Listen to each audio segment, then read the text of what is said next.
Anupama serial से related update लेकर आ चुके हैं हम आपके बीच में। तो अनुपमा सीरियल में आपको 2-3 कहानियां जो है फिर से नई कहानी लेकर आ चुके हैं मेकर्स। उसी नई कहानी के जो पात्र हैं, जो कैरेक्टर हैं, उसकी भी एंट्री करवा चुके हैं। उसी में से एक प्रेरणा है तो दूसरी दिवाकर है। अब इसी कहानी को आगे जाकर मेकर दिखाने वाले हैं, जहाँ पे प्रेरणा का ट्रायंगुलर चलता हुआ दिखेगा, जो कि कंफ्यूजन का शिकार होता हुआ दिखेगा। तो वहीं पे दिवाकर जो है वो भी इसी ट्रायंगुलर का पार्ट होता हुआ दिखेगा। लेकिन इन तीनों को, चारों को या फिर इन पांचों को एक साथ लाकर किस तरीके से खिचड़ी बनाई जाती है वो मेकर्स आपको दिखाते हुए नजर आएंगे। जल्द ही आपको ये भी दिखाया जाएगा किस तरीके से दिवाकर की जो सच्चाई है वो अनुपमा पार्टी के सामने लेकर आएगी। लेकिन पार्टी कितना उस पर भरोसा करती है और कितना अपनी बेवकूफ़ी वाले दिमाग से बेवकूफ़ी करती है, ये भी आपको दिखाया जाएगा। कैसे होगा सब कुछ बात करेंगे इस वीडियो में। साथ ही साथ इसके साथ एक और कहानी जो पैरेलल चलाने वाले हैं वो चलाने वाले हैं चौल की, क्योंकि चौल की हल्की सी कहानी बची हुई है।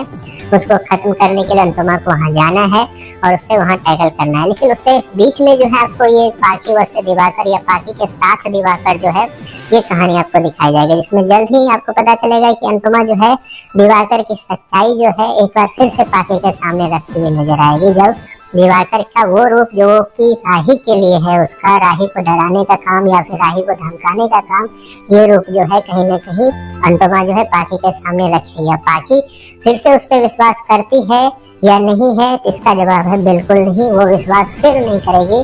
उसको लगेगा कि उसको जानबूझकर इन सब चीजों में घसीटा जा रहा है, जानबूझकर उसे खुश नहीं रहने दिया जा रहा है, इसलिए दिवाकर को इन सब चीजों में फंसाया जा रहा है। वो उल्टा अनुपमा के साथ झगड़े और लड़ाई करती हुई दिखेगी और ये लड़ाई फिर इतना बढ़ जाएगा कि ये दोनों जो है अचानक से शादी करने वाले हैं, क्योंकि दिवाकर फिर वेट नहीं करेगा इस चीज का कि बार बार उसकी पोल खुले, इसलिए वो जल्द से जल्द प्रेशर बनाएगा। और हमेशा की तरह अनुपमा सीरियल में जब शादियां होती है तो ना किसी की रजामंदी ली जाती है, ना किसी से पूछा जाता है, बस शादी कर ली जाती है। और ये हिस्ट्री रहा है अनुपमा सीरियल का, और वो शादी कितनी चलती है ये भी आप लोगों के सामने है। तो खैर फिर से पाची और दिवाकर की शादी तो होगी, लेकिन ये शादी जो है फिर से एक बर्बादी में, तो आप लोगों को पता ही है, क्योंकि ये स्टोरी जो है बहुत ऑब्वियस है, बहुत प्रेडिक्टेबल है कि इस स्टोरी में आखिरकार आगे होने क्या वाला है। क्योंकि इस स्टोरी को बीच में लाने का बस एक ही मकसद है, वो राही की जो लाइफ है या राही का जो रोल रहने वाला एक नई कहानी में उसको किस तरीके से ज्यादा स्ट्रगल